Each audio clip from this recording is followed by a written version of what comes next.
E aí, pessoal, tudo bom? Hoje estou aqui para fazer a análise do filme Premonição de 2000. Então, para quem nunca assistiu esse filme, vou fazer uma sinopse básica. E a história é sobre um jovem chamado Alex que está para fazer uma viagem de final de ano com os amigos da escola para Paris.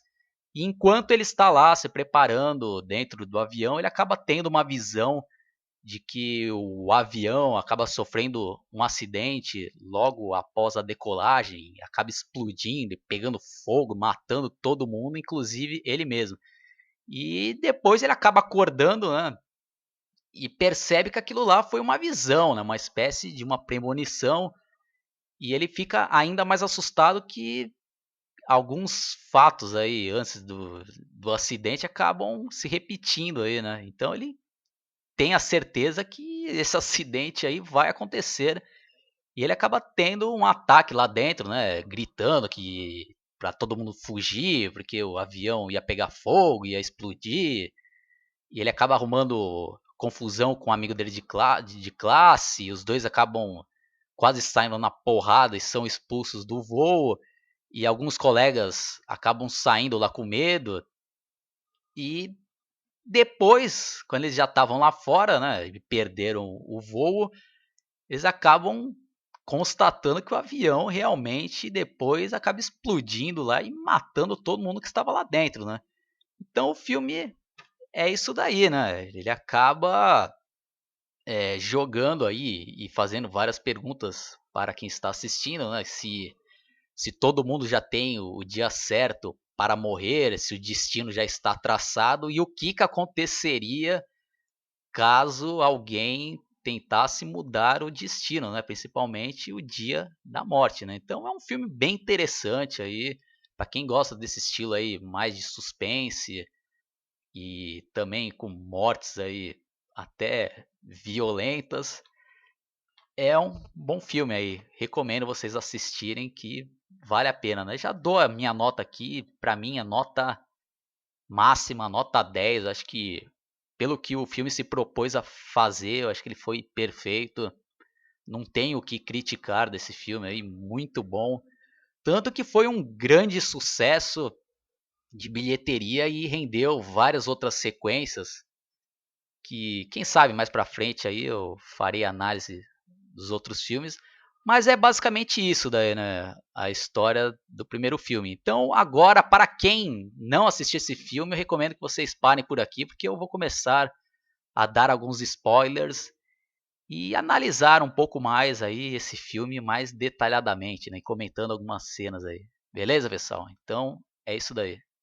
Bom, o nome original do filme é Final Destination, que numa tradução aí ao pé da letra seria Destino Final, mas acabou sendo batizado aqui no Brasil como Premonição. Eu acho bem mais legal, tem bem mais a ver, né, com a temática do filme, Premonição, então eu acho que nesse caso aí a versão brasileira acertou em cheio. E o filme começa mostrando aquelas cenas lá com aquela trilha sonora já dando aquele tom de suspense, aqueles guias lá turísticos de Paris, a passagem de avião e depois o protagonista, o Alex lá arrumando as malas e os pais dele indo lá conversar com ele, e tem todo aquele ritual lá de deixar a etiqueta da viagem anterior, né? E a mãe dele, isso daí é bobagem, acaba tirando. Todas aqueles superstições, né, que o pessoal tem aí, né? Então também fala disso aí o filme.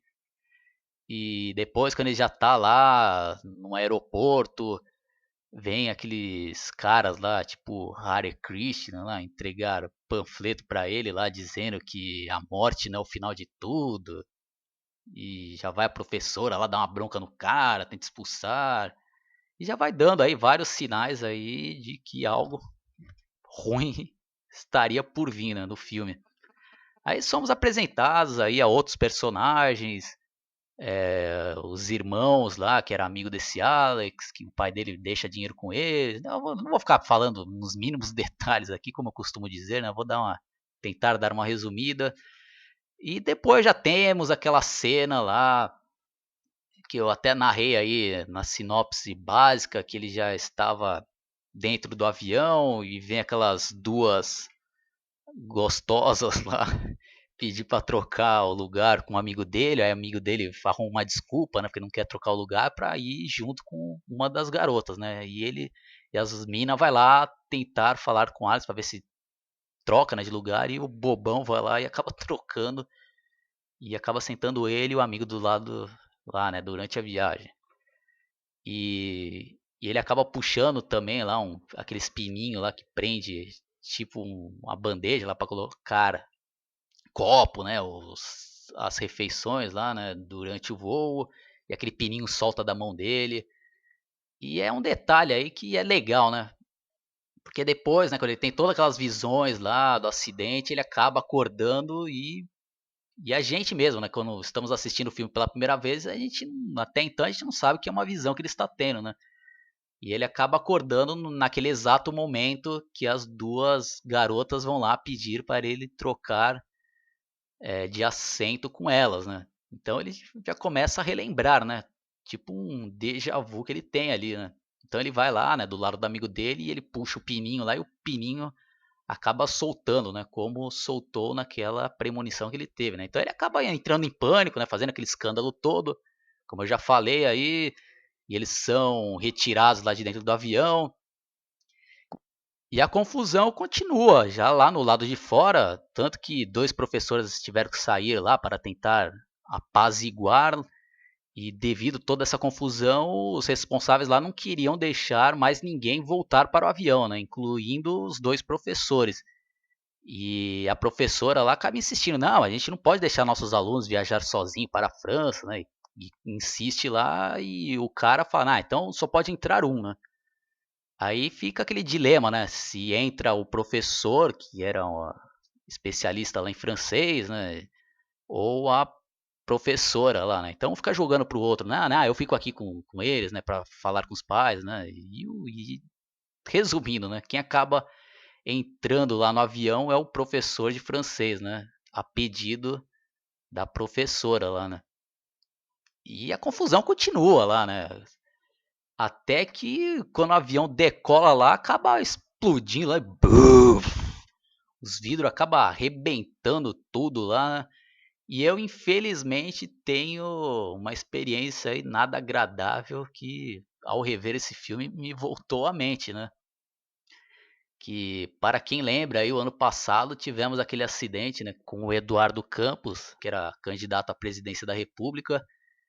E acreditem se quiser, né? Esse avião dele caiu quase aqui do lado aqui, né, do meu prédio, né? Então, pô, eu tava aqui na hora e foi algo assustador, né? E realmente as janelas aqui da minha casa aconteceu exatamente como aconteceu nesse filme, né? Explodiu todos os vidros lá e, putz, meu, foi uma explosão assim assustadora, né? Mas nem vou me aprofundar nisso, né? Vai continuando aqui.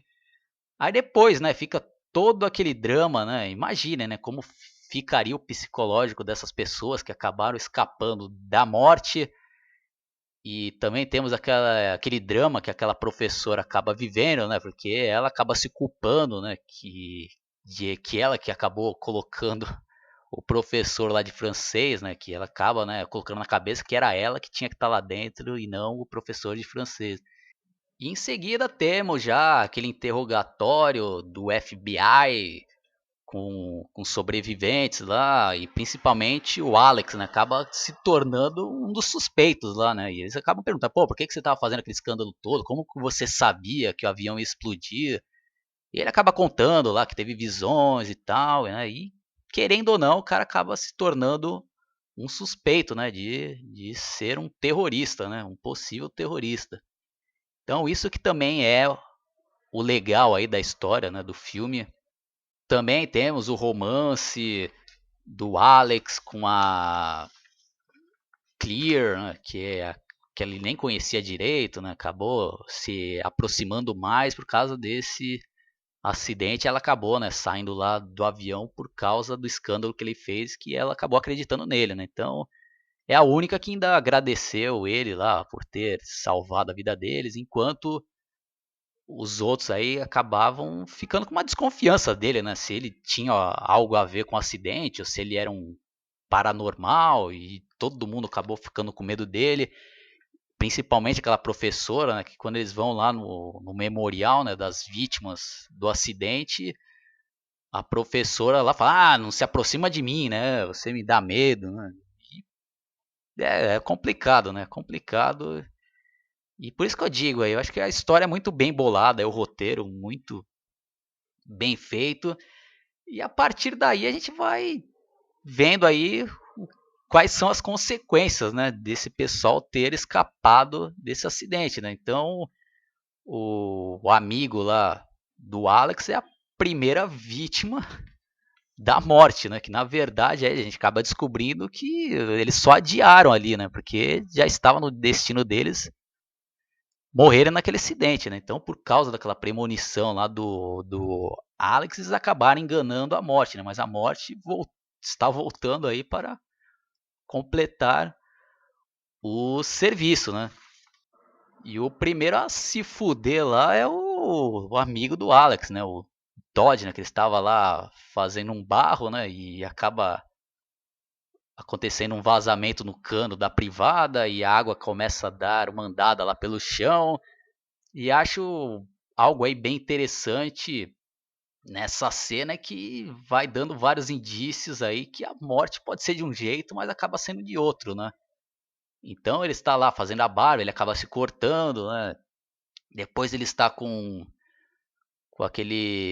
aquela tesourinha lá de aparar os pelos do nariz e a água vai vindo nos pés dele, né? Então dá a impressão que ele vai escorregar e aquela tesoura vai entrar, né, no nariz do cara lá e vai ferrar, né? Mas na verdade não é isso que acontece, né?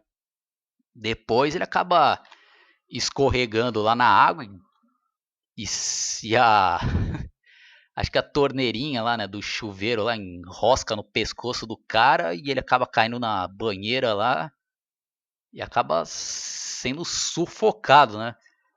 E o pior disso tudo é que tudo dá a entender que parecia que foi um suicídio, né? Então o Alex vai lá, né, ver o que aconteceu, aí os pais do Todd lá acabam culpando ele. Ah, tá vendo? Ele acabou se culpando lá pela morte do irmão que estava lá dentro do avião e você salvou ele, e ele culpado acabou se matando. Aí tem toda aquela briguinha lá, né? Não, ele não deve ter se matado. Tá dando uma resumida aqui, não vou também ficar falando fala por fala aqui. Então é isso, né? E aí, a partir daí, ele vai se ligando, né, que a mesma sequência das mortes lá no avião que ocorreram na visão dele lá e ele acabou escapando, a morte estava voltando lá para refazer o serviço, né? Então ele acaba vendo lá num noticiário lá aonde começou, né, a explosão do avião e aonde foram as primeiras poltronas atingidas. Aí ele faz um mapinha lá e acaba descobrindo qual vai ser a sequência, né? Então ele vai tentando lá avisar cada um e, pô, é isso daí, né? Eu não vou ficar falando é, morte por morte, né? Porque vai ficar enjoativo, mas é isso daí, pessoal. Acho que é mais para dar uma relembrada essa análise e para quem aí quiser rever aí como eu, que acho que a única vez que eu tinha assistido o 1 foi realmente na época do lançamento, em 2000, né, que eu tive até a oportunidade de assistir no cinema e, pô, hoje relembrando essa época, pô, foi uma época legal também. Ainda estava na escola e lembro, fui até com o pessoal da minha classe assistir, né? Pô, e tenho lembranças aí, como um ano anterior tivemos o American Pie, que também é outro filme marcante, que eu já fiz análise no canal. E falando em American Pie, temos aquele mesmo ator, né, que interpretou o Stifler, também participando nesse Premonição, né? Mas eu acho que deram um papel bem meia boca pra ele aqui, né? Tá um cara secundário, né? Então, felizmente, aí acho que aproveitaram mal, né, o talento desse ator, né? E ele acaba ainda até sendo, né, um alívio cômico, né? Acho que na medida certa, né, nesse filme, que o filme aqui eu acho que é bem tenso, né, bem suspense, e ele ainda acaba, né, fazendo uma piadinha ou outra, mas sabe, acho que acertaram nisso daí, né? Então, não é nem um cara bobalhão ao extremo, né, que acaba atrapalhando a trama do filme, né? Então, vendo por esse lado, acho que ele acaba sendo importante nesse filme, né, para fazer esse alívio cômico. E eu não posso deixar de citar aqui a participação especial do ator Tony Todd, que para quem não sabe, ele já foi o protagonista do filme O Mistério de Candyman e também A Noite dos Mortos-Vivos, o remake, né, de 1990. Então é isso daí, eu vou ficando por aqui. Quem curtiu, dá um like, se inscreva no meu canal e quem quiser também pode entrar na minha página do Facebook Analisando Filmes. Lá tem um pessoal, gente boa, sempre trocando ideias sobre filmes antigos, lançamentos e várias outras coisas relacionadas a cinema. Abraço e até a próxima. Fui!